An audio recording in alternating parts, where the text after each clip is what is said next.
Everyone, আমি মোহাম্মদ মামুন। আজকের ভিডিওতে আমরা দেখব হচ্ছে বাইনারি যোগ। তো বাইনারি যোগ করার নিয়মটা একটু দেখি।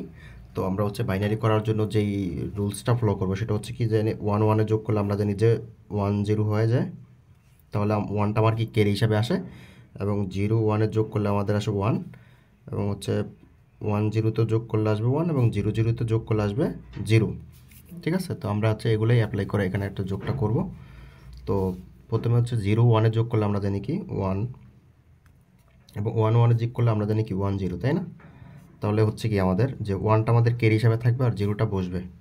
তো 0টা বসালাম, 1টা হচ্ছে ক্যারি হিসাবে থাকবে। এখন এই 1টা আমার চলে আসলো এখানে, ঠিক আছে? তা আমি ওখানে 1 এবং 0 যোগ করলাম, 1 এবং 0 যোগ করলে আসে 1, এবং সেই 1 1-এ যোগ করলে আবার কি আসে 1 0। তাহলে 1 1 0 0টা বসালাম, 1টা থাকলো, এবং সেই 1টা আমার এখানে নিয়ে আসলাম, ঠিক আছে?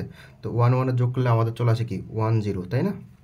1 0 আসে। এখন আবার আছে কি, যে এই 1 আর 1 যোগ করলে 1 0 আসলো, এবং এই 1টা যদি আবার এখানে আমি যোগ করি তাহলে আসে কি যে 1 1, তাহলে আমার এখানে বসলে কি 1 1 বসলো, ঠিক আছে? এটাই আমার হচ্ছে বাইনারি যোগ। এই ভিডিওটা যদি আপনি ইউটিউব থেকে দেখে থাকেন তাহলে অবশ্যই সাবস্ক্রাইব করে পাশে থাকবেন, এবং যদি ফেসবুক পেজ থেকে দেখে থাকেন তাহলে ফলো দিবেন।